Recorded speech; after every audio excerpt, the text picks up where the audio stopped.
Class 9th के लिए आज हम अपना चैप्टर नंबर 8 शुरू करेंगे जिसका नाम है मोशन।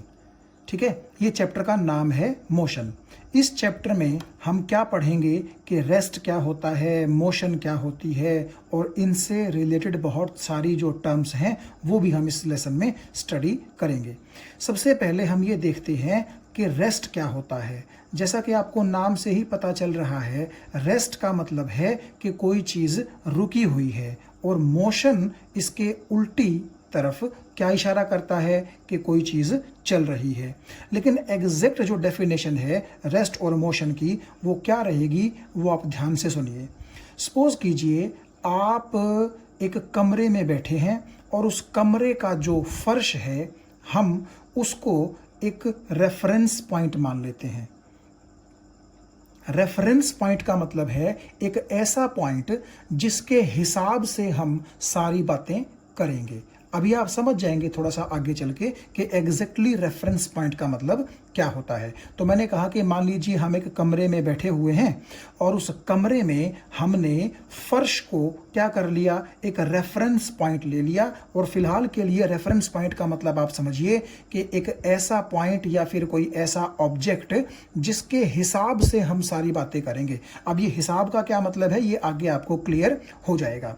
उसी कमरे में सपोज कीजिए एक टेबल रखी हुई है, ठीक है, और आपने ये देखा कि वो टेबल 12 बजे भी वहीं पे रखी हुई थी, 1 बजे भी वहीं पे रखी हुई है, 2 बजे भी वहीं पे रखी हुई है, 3 बजे भी वहीं पे रखी हुई है। यानी कि बाहर से कोई उस टेबल को डिस्टर्ब नहीं कर रहा है, उस टेबल को छेड़ नहीं रहा है। तो ये तो आप जानते ही हैं कि अपने आप वो टेबल अपनी पोजीशन, अपनी जगह चेंज तो नहीं कर सकती ना। आपको तो ये पता ही है भाई, हम अगर उसको छेड़ें, हम उसको सरकाने की कोशिश करें तब तो वो टेबल ठीक है सरक जाएगी, अपनी पोजीशन चेंज कर लेगी। लेकिन अगर उसको बाहर से कोई डिस्टर्ब नहीं कर रहा तो नेचुरली वो अपनी पोजीशन को क्या करेगी, चेंज नहीं करेगी। तो आप देखिए, अगर मैं इस तरह से बात करूं कि फर्श के ऊपर जो थी वो किसी जगह पर वो टेबल पड़ी हुई थी और जैसे जैसे टाइम बीत रहा है वो टेबल वहीं पर पड़ी हुई है, फर्श के रिस्पेक्ट में, फर्श के हिसाब से वो अपनी पोजीशन चेंज नहीं कर रही है, तो हम बोलेंगे कि वो जो टेबल है वो कहाँ है, वो रेस्ट पे है। तो यहाँ आप देखिएगा फर्श जो है क्योंकि वो चल नहीं सकता तो वो किसका काम करेगा, एक फिक्स पॉइंट का काम करेगा और इसी फिक्स पॉइंट को हम लोग क्या बोलते हैं, रेफरेंस पॉइंट। ठीक है, जो चीज जनरली मूव नहीं कर सकती है हम उसी को रेफरेंस पॉइंट लेने की कोशिश करते हैं। तो यहां हमने फर्श को, क्योंकि फर्श की मोशन जो है वो हो नहीं सकती, आप क्या धक्का लगा करके फर्श को चला दोगे, नहीं। कमरे की दीवारें हैं, कमरे का फर्श है, ठीक है, इन चीज़ों को आप क्या मान सकते हैं, एक अपनी सुविधा के लिए रेफरेंस पॉइंट मान सकते हैं। रेफरेंस पॉइंट का मतलब ही ये है कि आपको उस पॉइंट का हवाला दे करके बातें करनी है। तो आपने देखा कि जिस पोजीशन पर वो टेबल पड़ी हुई थी उसी पोजीशन पर वो टेबल पड़ी हुई है, वो अपनी पोजीशन को चेंज नहीं कर रही है। तो हम ये बोलेंगे कि फर्श को देखते हुए टेबल जिस जगह पर पड़ी थी उसी जगह पर पड़ी है, भले ही टाइम बीत रहा है। ठीक है, तो ऐसी चीजें जो टाइम बीतने के साथ साथ किसी फिक्स पॉइंट के हिसाब से अपनी पोजीशन को चेंज नहीं करती हैं उनको हम बोलते हैं कि वो चीजें कहाँ हैं, रेस्ट पे। देखिए, when some object does not change its position, यानी कि जब कोई ऑब्जेक्ट अपनी पोजीशन को चेंज नहीं करता है, जैसे कि वो टेबल नहीं कर रही थी, और किसके हिसाब से, with respect to a fixed point, यानी कि यहां पर आपने उस फिक्स पॉइंट को क्या माना था, फर्श माना था, आप माने तो दीवार भी मान सकते हैं। ठीक है, यानी कि सपोज कीजिए कि आपने किसी दीवार से उस टेबल को 1 मीटर दूर रख दिया तो वो टेबल 1 मीटर दूरी पर ही रहेगी उस दीवार से, ठीक है, जब तक उसको छेड़ा नहीं जाएगा। हाँ, अगर आप उसको सरकाओगे तो उसका डिस्टेंस दीवार से 1 मीटर से कम भी हो सकता है और 1 मीटर से ज्यादा भी हो सकता है। तो आप अगर चाहें तो फर्श की बजाय दीवार को भी क्या मान सकते हैं, रेफरेंस पॉइंट। और रेफरेंस पॉइंट का मतलब अब तक आपको क्लियर हो गया होगा, एक ऐसा पॉइंट, एक ऐसा ऑब्जेक्ट जिसके हिसाब से हम पोजीशन की बातें किसी दूसरे ऑब्जेक्ट के बारे में करते हैं। जैसे यहां पर हम दीवार के हिसाब से या फर्श के हिसाब से टेबल की पोजीशन की बातें कर रहे हैं। ठीक है, तो with respect to a fix point in its surroundings, surroundings का मतलब होता है आसपास। तो आप देखिएगा उस कमरे में फर्श के आसपास दीवारें भी हैं, टेबल भी है, तो कुल मिला के सराउंडिंग का मतलब होता है आसपास की चीज़ें, ठीक है। तो उस वक्त हम उस ऑब्जेक्ट को कहाँ कहेंगे, रेस्ट में कहेंगे। यानी कि एक बार अगर मैं फिर से इस डेफिनेशन को दोहराऊं, तो अगर कोई ऑब्जेक्ट अपनी पोजीशन किसी फिक्स पॉइंट के रेस्पेक्ट में, और वो फिक्स पॉइंट कहाँ है, उसके आसपास ही है, तो अगर वो ऑब्जेक्ट उस फिक्स पॉइंट के रिस्पेक्ट में अपनी पोजीशन को चेंज नहीं कर रहा है, ठीक है, तो हम बोलेंगे कि वो ऑब्जेक्ट कहाँ है, रेस्ट में। मैंने एग्जांपल पे लिख दिया है कि inside a room let us say a table is lying on the floor and because floor is fixed, तो आपका ये वो फिक्स पॉइंट का काम करेगा। So if table is not disturbed by anybody then it is said to be at rest because itself table can not change its position. और आपको मैंने एक और हिंट दिया था कि आप अगर चाहें तो इस तरह भी सोच सकते हैं कि मान लीजिए जो कमरे में 4 दीवारें हैं, उनमें से किसी भी एक दीवार से आपने टेबल को 1 मीटर की दूरी पर रख दिया, तो वो फिक्स पॉइंट तो आपके लिए वो वॉल हो गई जिससे 1 मीटर की दूरी पर आपने अपना ऑब्जेक्ट टेबल रखा है। और जैसे जैसे टाइम बीतता रहेगा, अगर टेबल को बाहर से कोई ना छेड़े, तो आप देखिएगा कि किसी भी वक्त आकर आप टेबल को एनालाइज करेंगे आकर के, तो वो टेबल उस दीवार से उसी 1 मीटर के डिस्टेंस पर मिलेगी आपको, ना वो डिस्टेंस बढ़ेगा और ना वो डिस्टेंस घटेगा। तो हम बोलेंगे कि ऐसी स्थिति में जब कोई ऑब्जेक्ट किसी फिक्स ऑब्जेक्ट के मुकाबले अपनी पोजीशन को टाइम के पासेस के साथ साथ, टाइम के बीतने के साथ साथ भी चेंज नहीं करता, तो वो ऑब्जेक्ट रेस्ट पे कहलाता है। और इसका उल्टा, अगर कोई ऑब्जेक्ट किसी फिक्स्ड पॉइंट के मुकाबले टाइम के बीतने के साथ साथ अपना डिस्टेंस, अपनी पोजीशन चेंज कर ले, तो नेचुरली वो कहाँ कहलाएगा, मोशन में कहलाएगा।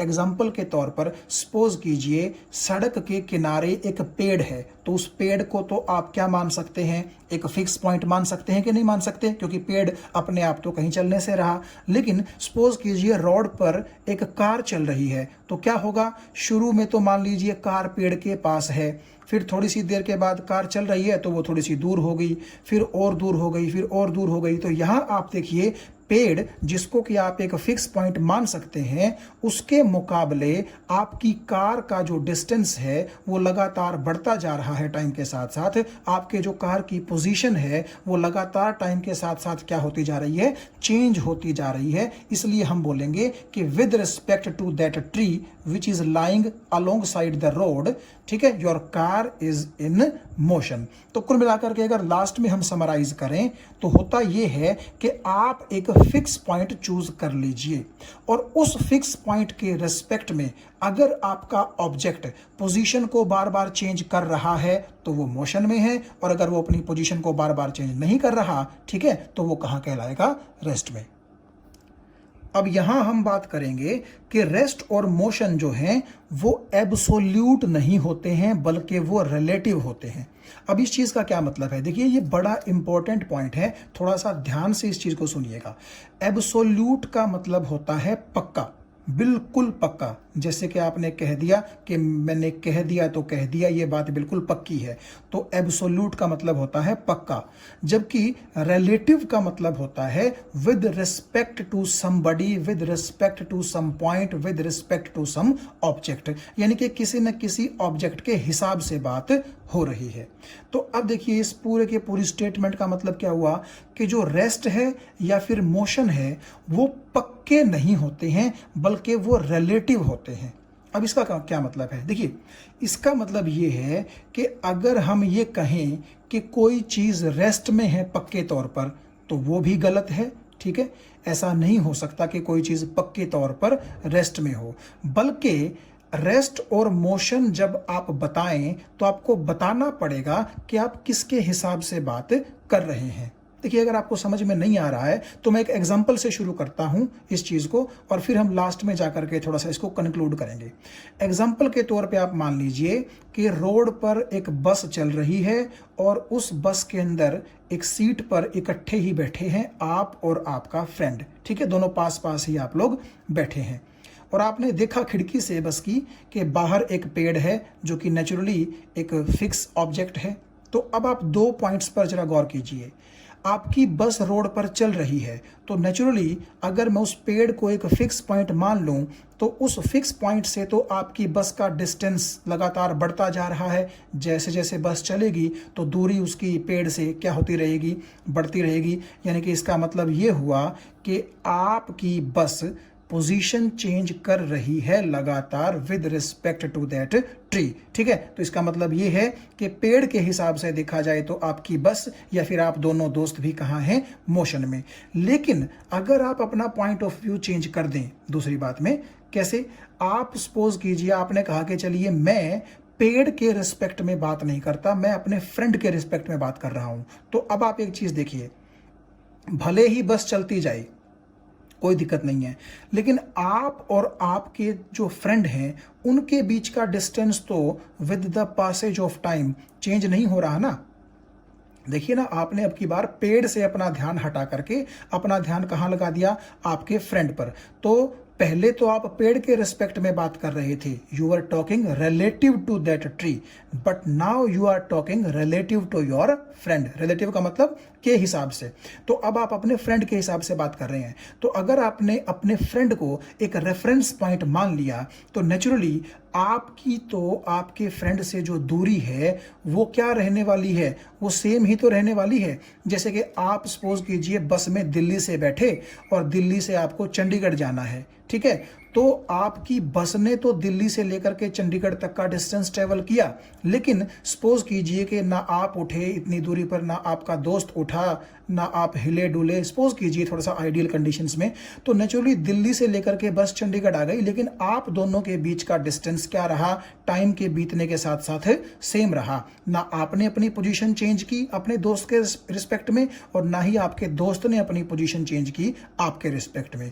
तो देखिए, जो पेड़ था सड़क पर उसके हिसाब से तो आप दोनों की और बस की पोजीशन लगातार क्या होती जा रही थी, चेंज होती जा रही थी। So with respect to that tree आप दोनों दोस्त भी और बस भी कहाँ थे, मोशन में। But relative to each other, आपका दोस्त आपके हिसाब से और आप आपके दोस्त के हिसाब से कहाँ हैं, रेस्ट में। इवन आप ये देख सकते हैं कि बस का जो ड्राइवर है, अगर आप बैठे हैं जस्ट ड्राइवर के पीछे वाली सीट पर, तो ड्राइवर भी तो नहीं उठा है ना सीट से, तो ना आपका डिस्टेंस ड्राइवर के रिस्पेक्ट में, ना आपके दोस्त का डिस्टेंस ड्राइवर के रिस्पेक्ट में, और ना ही आप दोनों का डिस्टेंस एक दूसरे के रिस्पेक्ट में, ठीक है, नहीं चेंज हुआ। इसका मतलब आप कहाँ हैं, रेस्ट पे हैं। तो ये बड़ी अजीब सी सिचुएशन आपको लग सकती है कि एक दूसरे के हिसाब से, एक दूसरे का मतलब आप और आपका फ्रेंड की मैं बात कर रहा हूं, एक दूसरे के हिसाब से आपको लगेगा कि आप रेस्ट पे हैं, जबकि बाहर जो खिड़की से पेड़ था उसके हिसाब से आपको लगेगा कि आप मोशन में हैं। तो इसका मतलब तो ये हुआ ना कि एक ही बॉडी एक ही टाइम पर किसी एक चीज के रिस्पेक्ट में रेस्ट पे भी हो सकती है और किसी दूसरी चीज के रिस्पेक्ट में मोशन में भी हो सकती है। इसीलिए मैंने ये कहा है कि motion and rest are not absolute, के वो पक्के नहीं है। अब जैसे सपोज करो आप बस के अंदर बैठे हैं और आपने कहा कि ना जी हम तो रेस्ट में हैं, तो ठीक है, आप अपने दोस्त के रिस्पेक्ट में रेस्ट में हैं, लेकिन बाहर से कोई बंदा अगर आपको देखेगा या बाहर से पेड़ के रिस्पेक्ट में आपको देखा जाए तो आप रेस्ट में नहीं है, आप मोशन में है, तो आपकी कही हुई बात गलत हो गई। तो इसका मतलब ये है कि रेस्ट और मोशन पक्के नहीं होते हैं, उनका मतलब ही तब निकलता है जब आप ये बताएंगे कि आप किसके रिलेटिव बात कर रहे हैं। आपको ये बोलना चाहिए कि I am at rest with respect to my friend या relative to my friend, but I am in motion relative to that road side tree. तो मतलब आपको ये चीज हमेशा बतानी पड़ेगी कि किसके रिस्पेक्ट में आप बात कर रहे हैं, तभी रेस्ट और मोशन का मतलब क्लियर हो पाएगा किसी बंदे को, अदरवाइज क्लियर नहीं हो पाएगा। ठीक है, तो इसीलिए मैंने लिखा है यहां पर कि this statement means that an object which is at rest with respect to some object, जैसा कि आप अपने दोस्त के रिस्पेक्ट में थे, can be in motion at the same time with respect to some other object, और वो अदर ऑब्जेक्ट आप रोड साइड ट्री को ले सकते हैं। और यहां पर ये मैंने वही आपको एग्जांपल स्पेसिफाई करने की कोशिश की है। और लास्ट में मैंने लिखा है कि whenever we are talking about rest and motion we must specify with respect to what we are talking. ठीक है, हमें ये बताना पड़ेगा कि अगर हम ये बोल रहे हैं कि हम रेस्ट में हैं तो हम किसके हिसाब से रेस्ट में हैं, किसके रिस्पेक्ट में रेस्ट में हैं, वो बताना पड़ेगा। और अगर हम ये बोल रहे हैं कि हम मोशन में हैं तो तब भी हमें ये बताना पड़ेगा कि किसके रिस्पेक्ट में हम मोशन में हैं। अकेला आप ये बोल दें कि मैं रेस्ट में हूं और ये ना बताएं कि किसके रिस्पेक्ट में, तो वो बात गलत हो जाएगी। यही इस स्टेटमेंट का मतलब है कि जब भी आप रेस्ट और मोशन की बात करें तो वो एब्सोल्यूट ना करें। एब्सोल्यूट का मतलब अकेली बात ना करें, आपको ये बताना पड़ेगा कि किसके रिलेटिव आप बात कर रहे हैं। अब एक और एग्जांपल है इसके लिए, मैं आपको बताऊं।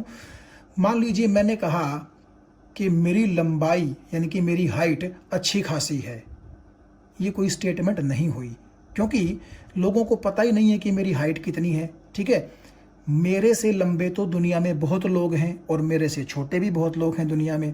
तो मुझे ये बोलना पड़ेगा कि मेरी लंबाई किसके रिस्पेक्ट में ज़्यादा है या किसके रिस्पेक्ट में कम है। चलो इसी स्टेटमेंट को हम इस तरह देखते हैं। मान लीजिए मैंने एक स्टेटमेंट दी कि मैं लंबा हूँ।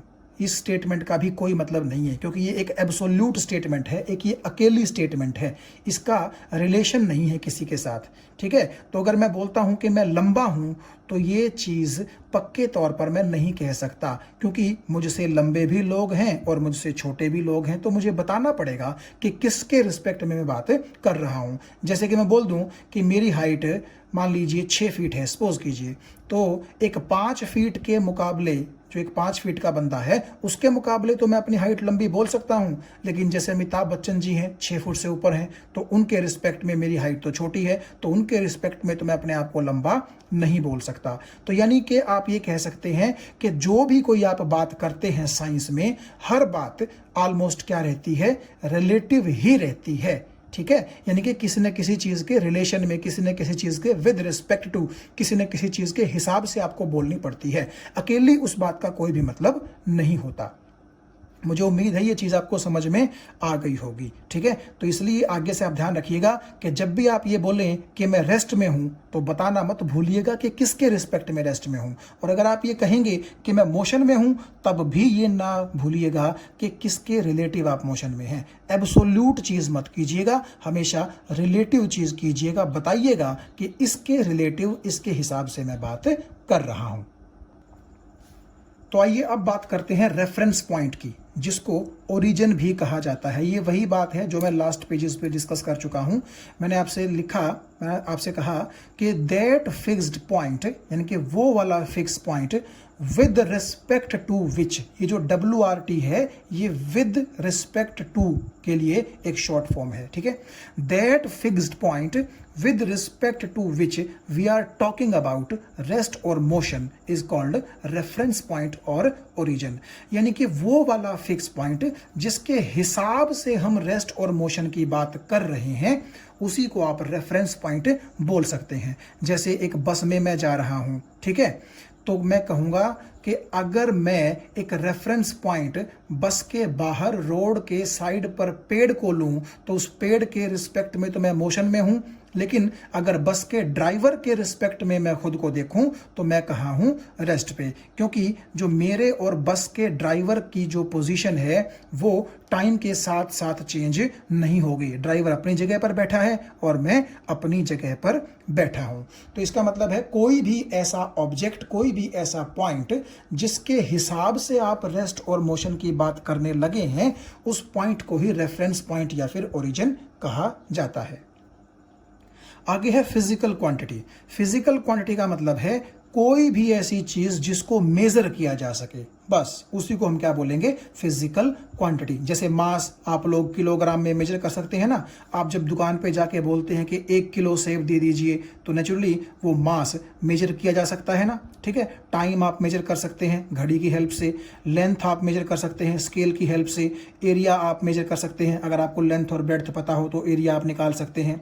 वॉल्यूम आप कैलकुलेट कर सकते हैं, स्पीड आप कैलकुलेट कर सकते हैं। जैसे आपने देखा होगा कि कार या जो बाइक है जब वो दौड़ती है तो उसके अंदर एक स्पीडोमीटर लगा होता है, जिसमें आपको पता चल जाता है कि उस वक्त उस बाइक की या कार की स्पीड कितनी है। तो कुल मिलाकर के इन सब चीज़ों को आप क्या कर सकते हैं, मेजर कर सकते हैं। टेम्परेचर है, हम उसको मेजर कर सकते हैं, ठीक है ना। थर्मोमीटर की हेल्प से कि आज टेम्परेचर 25 डिग्री सेंटीग्रेड है या 30 डिग्री सेंटीग्रेड है। तो कुल मिलाकर के कोई भी चीज़ जिसको मेजर किया जा सके उसको कहा जाता है फिजिकल क्वांटिटी। और देखिए फिजिकल क्वांटिटीज़ दो टाइप की होती हैं, scalar physical quantities SCALAR scalar, और vector physical quantities VECTOR। Scalar quantities को कई बार स्केलर्स भी बोल देते हैं और वेक्टर क्वांटिटीज को कई बार शॉर्ट में वेक्टर्स भी बोल देते हैं। अब इनमें क्या फर्क होता है, देखिए अगर आपके पास कोई ऐसी फिजिकल क्वांटिटी है जिसके पास केवल मैग्नीट्यूड है, उसके पास डायरेक्शन नहीं है, उसको तो बोला जाएगा स्केलर क्वांटिटी। और अगर आपके पास कोई ऐसी क्वांटिटी है जिसके पास मैग्नीट्यूड भी है और डायरेक्शन भी है, दोनों है, तो उसको बोला जाएगा वेक्टर क्वांटिटी। अब इनका मतलब क्या है, मैग्नीट्यूड क्या होता है, डायरेक्शन क्या होती है, ठीक है, तो हम इनको अब थोड़ा सा समझने की कोशिश करते हैं। आप यहां देखिए पेज नंबर 4 पर मैंने आपके लिए एग्जाम्पल्स लिखे हैं स्केलर्स के और वेक्टर्स के। स्केलर्स के ये एग्जाम्पल्स हैं और वेक्टर्स के एग्जाम्पल्स आपके सामने ये हैं। एक बार फिर से अगर मैं डेफिनेशन के ऊपर आऊं तो मैंने आपसे कहा था कि स्केलर्स या फिर स्केलर क्वांटिटीज ऐसी क्वांटिटीज होती हैं जिनके पास केवल मैग्नीट्यूड होता है, डायरेक्शन नहीं होती। अब ये मैग्नीट्यूड का क्या मतलब है, मैग्नीट्यूड का मतलब है वैल्यू। जैसे मैंने आपसे कहा कि किसी चीज का मास 10 किलोग्राम है, ठीक है, तो ये जो 10 है ये क्या है, ये न्यूमेरिकल वैल्यू ही तो है, इसी को क्या बोला जाता है, मैग्नीट्यूड। मैंने कहा आपसे कि आज का टेम्परेचर 25 डिग्री सेंटीग्रेड है, तो ये जो 25 है ये न्यूमेरिकल वैल्यू है, इसी को क्या कहा जाता है, मैग्नीट्यूड। तो मैग्नीट्यूड का मतलब आप सिंपली किससे लेकर के चल सकते हैं, न्यूमेरिकल वैल्यू से। मैंने कहा कि कोई एरिया है 100 मीटर स्क्वायर, ठीक है, तो ये जो 100 है ये न्यूमेरिकल वैल्यू ही तो है, तो ये क्या है, मैग्नीट्यूड। अब आपको मैग्नीट्यूड का मतलब क्लियर हो गया होगा। मैग्नीट्यूड का मतलब है सिंपल मैथमेटिकल वैल्यू, ठीक है, कोई नंबर, ठीक। तो स्केलर्स में मैंने आपसे कहा था कि जिन चीजों के पास केवल मैग्नीट्यूड होता है, यानी कि केवल नंबर होता है, केवल आपका ये मान के चल लीजिए कि एक न्यूमेरिकल वैल्यू होती है उनके पास, डायरेक्शन नहीं होती उनके पास, उनको हम क्या बोलेंगे, स्केलर्स। एग्जांपल के तौर पर मास, अगर मैं कहूं कि मेरा मास 50 किलो है, ठीक है, तो नेचुरली मेरी बात पूरी हो गई। अब कोई मेरे से ये नहीं पूछेगा कि तेरा मास ईस्ट डायरेक्शन में या फिर वेस्ट डायरेक्शन में या फिर नॉर्थ डायरेक्शन में या फिर साउथ डायरेक्शन में है कि नहीं है, क्योंकि मास के साथ डायरेक्शन लगाने का कोई भी सेंस नहीं बनता। इसी तरह अगर मैं बोलूं कि आज दिल्ली का टेम्परेचर 40 डिग्री सेंटीग्रेड है, तो क्या कोई मुझसे ये पूछेगा कि ये 40 डिग्री सेंटीग्रेड जो टेम्परेचर आप कह रहे हैं ये ईस्ट में है कि वेस्ट में है कि नॉर्थ में है कि साउथ में, नहीं। जब मैंने बोल दिया कि दिल्ली का टेम्परेचर 40 डिग्री सेंटीग्रेड है, इसका मतलब पूरी की पूरी दिल्ली की बात उसके अंदर कवर हो गई। तो ये जो चीज़ें हैं ना, mass, energy, temperature, area, volume etcetera, इनके साथ डायरेक्शन लगाने का कोई सेंस ही नहीं बनता, इनके साथ डायरेक्शन नहीं होती है। ये चीज़ें बगैर डायरेक्शन ही होती हैं, इनके पास सिर्फ मैग्नीट्यूड होता है, न्यूमेरिकल वैल्यू होती है, ठीक है। आप देखिएगा, मैं कहूँ कि जो एरिया है एक कमरे का वो है 100 मीटर स्क्वायर ईस्ट डायरेक्शन में, लोग हंसेंगे कि यार ये एरिया ईस्ट डायरेक्शन में है, इसका क्या मतलब है।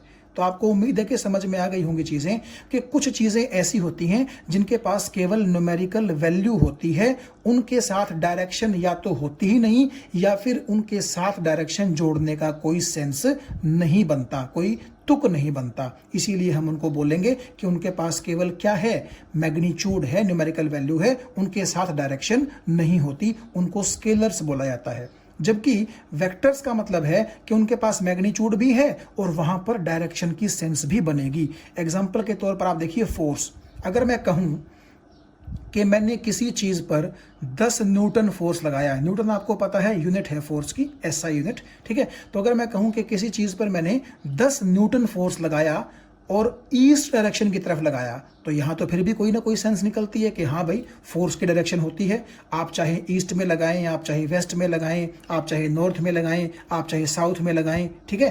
तो इसका मतलब ये है कि फोर्स एक ऐसी क्वांटिटी है जिसके पास मैग्नीट्यूड भी होता है, यानी कि 10 न्यूटन की जो मैंने बात की थी, तो ये 10 क्या है उसका मैग्नीट्यूड। और मैंने कहा कि 10 न्यूटन फोर्स मैंने सपोज कीजिए ईस्ट डायरेक्शन में लगाया है, तो नेचुरली ईस्ट क्या है, डायरेक्शन है। तो इसका मतलब है कि फोर्स के पास डायरेक्शन की सेंस बनती है। तो फोर्स के पास मैग्नीट्यूड भी होता है और फोर्स के पास डायरेक्शन भी होती है, ठीक है। तो फिलहाल मैं ये जो पोजीशन, वेलोसिटी, डिस्प्लेसमेंट एटसेट्रा हैं, इनका जिक्र अभी नहीं करूंगा। चैप्टर के आगे चलते चलते इन चीज़ों का जिक्र अपने आप आ जाएगा। फिलहाल मैंने सिर्फ फोर्स का जिक्र किया क्योंकि ये चीज़ आप बड़े आराम से समझ सकते हैं कि फोर्स का मैग्नीट्यूड भी होता है और फोर्स के साथ डायरेक्शन की सेंस बनती है। न केवल सेंस बनती है बल्कि सच में फोर्स की डायरेक्शन होती है। जब भी हम ये बोलते हैं कि फोर्स लगाया गया तो पहली चीज़ यही आती है दिमाग में कि किस डायरेक्शन में लगाया गया। तो नेचुरली फोर्स के साथ मैग्नीट्यूड यानी कि न्यूमेरिकल वैल्यू और direction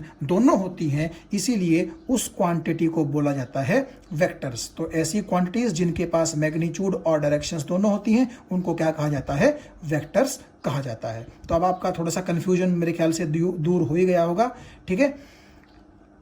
magnitude plus direction vectors, और सिर्फ मैग्नीट्यूड तो क्या बोला जाएगा उसको, स्केलर्स, ठीक। इनकी बात हम आगे कर लेंगे वेलोसिटी और डिस्प्लेसमेंट की।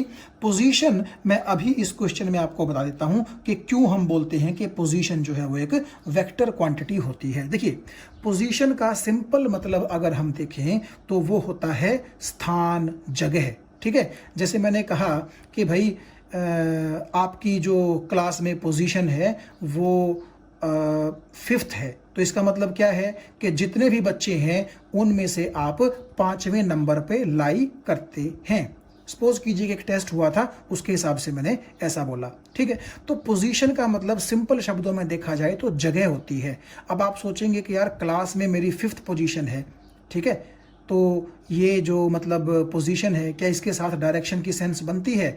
हाँ बिल्कुल बनती है। आप ऐसा पूछ सकते हैं कि सर ये 5th पोजीशन कहाँ से है, ऊपर से है कि नीचे से है, आप पूछ सकते हैं ना। चलिए इस रिस्पेक्ट में बात ना करके हम यहाँ बात करते हैं। देखिए मैंने कहा कि जो पोजीशन है वो वेक्टर क्यों है। आंसर में मैंने लिखा कि because to specify position of an object we need 2 things, एक तो डिस्टेंस चाहिए ओरिजिन से और दूसरा डायरेक्शन चाहिए। इस चीज़ को आप इस तरह समझिए, मान लीजिए मैंने ये कहा कि इस तरफ ये ईस्ट डायरेक्शन है, इस तरफ वेस्ट है, इस तरफ नॉर्थ है और इस तरफ कौन सी डायरेक्शन है, साउथ, और चारों डायरेक्शंस के बीच में मैंने एक पॉइंट ओ लिख दिया, ठीक है। मान लीजिए मेरा दोस्त कोई पॉइंट ओ पर खड़ा है और उसने मुझे फ़ोन किया कि भाई तेरी पोजीशन बता कहाँ है, तू किस तरफ है, मैं आकर के तुझसे मिलना चाहता हूँ। मान लीजिए मैंने उसको कहा कि भाई तू खड़ा है पॉइंट ओ पर और मेरी पोजीशन पॉइंट ओ से सपोज कीजिए 10 मीटर दूर है, तो क्या वो बंदा मुझे ढूंढ देगा 10 मीटर पे? नहीं ढूंढ सकता, क्योंकि वो ये करेगा कि 10 मीटर ही बोला है ना मैंने कि 10 मीटर दूर हूं मैं ओ से, तो वो तो मैं 10 मीटर ईस्ट में भी हो सकता हूँ, वेस्ट में भी हो सकता हूँ, नॉर्थ में भी हो सकता हूँ, साउथ में भी हो सकता हूँ। तो अगर मेरा दोस्त सपोज कीजिए मूर्ख हुआ, पागल हुआ, तो वो तुरंत ये सुनते ही कि ओ से उसकी पोजीशन 10 मीटर है वो फ़ोन कट करके भाग लेगा। लेकिन उस मूर्ख को ये नहीं पता कि कम से कम ये तो पूछ लेता कि 10 मीटर कहाँ, ईस्ट में, वेस्ट में, नॉर्थ में, साउथ में, या इवन यहाँ बीच में भी हो सकता हूँ मैं, यहाँ बीच में, यहाँ बीच में, यहाँ बीच में, कहीं भी हो सकता हूँ। तो इसका मतलब ये है कि सिर्फ डिस्टेंस ओरिजिन से पता करना काफ़ी नहीं है, आपको डायरेक्शन भी क्या करनी पड़ेगी, बतानी पड़ेगी। अगर मैं उसको ये बोलता शुरू में कि भाई मैं पॉइंट ओ से 10 मीटर दूर हूँ ईस्ट डायरेक्शन में, तो नेचुरली वो पॉइंट ओ से कहाँ चलता, ईस्ट में चलता, और नेचुरली 1 2 3 4 5 6 7 8 9 10 मीटर चलने के बाद सपोज कीजिए मैं यहाँ हूँ मान लीजिए, तो वो यहाँ पर क्या करता, मुझसे मुलाकात कर लेता। तो नेचुरली कहाँ हैं हम, कहाँ नहीं हैं, उसी चीज़ को तो हम पोजीशन बोलते हैं। और पोजीशन आपने इस एग्जांपल में देखा कि आपको सिर्फ ओरिजिन से, यानी कि अगर मैं इस पॉइंट के हिसाब से बात करूं तो नेचुरली ये ओरिजिन है, रेफरेंस पॉइंट है, तो न केवल मुझे यहाँ से डिस्टेंस यानी कि जो एक वैल्यू है न्यूमेरिकल वैल्यू 10 मीटर, न केवल वो चाहिए बल्कि मुझे डायरेक्शन भी चाहिए।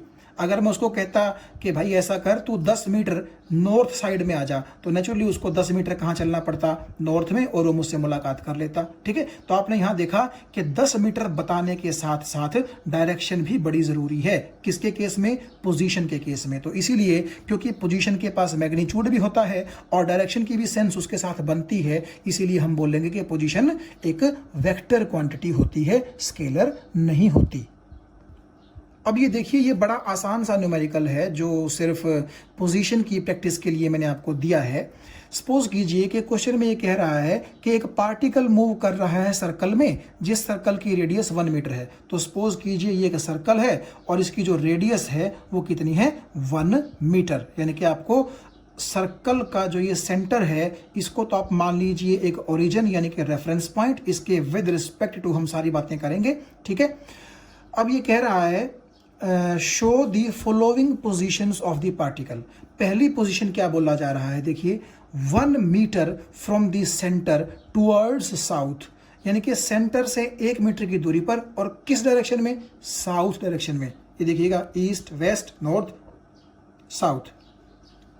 तो ये वाला जो पॉइंट आपको नजर आ रहा है, ये नेचुरली ओरिजिन से, और यहाँ देखिए आप, ये रेडियस का ही तो काम कर रहा है, तो डिस्टेंस 1 मीटर है, यानी कि इसके पास मैग्नीट्यूड भी है, और क्योंकि साउथ की तरफ आपने बोला था तो यहाँ पर मैंने इस पॉइंट को लगा दिया, यानी कि इस ए पार्ट का ये आपको पोजीशन आपने यहाँ पर दिखा दी। ये ए पार्ट का आंसर है बेसिकली। ठीक है, कि जो पोजीशन आपकी पॉइंट ए के अंदर पूछी गई है वो पोजीशन ये वाली है, क्योंकि साउथ में भी है और सेंटर से 1 मीटर साउथ में है। तो ये सेंटर है सर्कल का, इससे 1 मीटर साउथ में है। अगर ईस्ट बोलते तो यहाँ होती, नॉर्थ बोलते तो यहाँ होती, वेस्ट बोलते तो यहाँ होती। अब देखिए, अगला पॉइंट जो है वो थोड़ा इंटरेस्टिंग है। 1 मीटर फ्रॉम द सेंटर, यानी कि सेंटर से अभी भी 1 मीटर, लेकिन कहाँ? 30 डिग्री नॉर्थ ईस्ट। ये 30 डिग्री आप समझ गए होंगे, एंगल है। नॉर्थ ईस्ट का क्या मतलब होता है? नॉर्थ ईस्ट का मतलब होता है ईस्ट के नॉर्थ साइड में।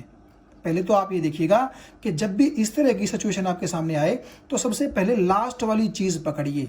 तो लास्ट वाली चीज क्या है? ईस्ट। तो ये रही ईस्ट, यहां आप देखिएगा।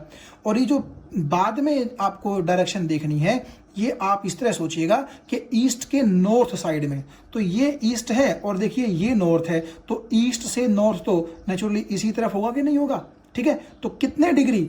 ईस्ट से कितने डिग्री? 30 डिग्री। तो आप ये देखिएगा, ये एंगल अगर मैं सपोज कर लूं कि 30 डिग्री है, तो ये वाली जो लाइन है, ये वाला जो पॉइंट है, आप देखिएगा ओरिजिन से इस पॉइंट का डिस्टेंस 1 मीटर ही होगा, क्योंकि ये रेडियस के बराबर ही है। और ये जो पॉइंट है, ठीक है, ये पॉइंट आप देखिएगा ईस्ट डायरेक्शन से थोड़ा सा नॉर्थ साइड पे है, और कितना डिग्री? 30 डिग्री। तो आपका जो बी सेक्शन है उसका आंसर ये वाला पॉइंट है, इसीलिए मैंने यहां पर ये बी लिख दिया। तो आप ये ध्यान रखिएगा कि सबसे पहले लास्ट वाली डायरेक्शन देखिएगा और उसके बाद आप ये देखिएगा कि कितने डिग्री और किस तरफ जाना है। ठीक है, आप इसको ऐसा भी पढ़ सकते हैं, 30 डिग्री नॉर्थ ऑफ ईस्ट, यानी कि नॉर्थ ऑफ ईस्ट का मतलब है ईस्ट के नॉर्थ वाली साइड 30 डिग्री।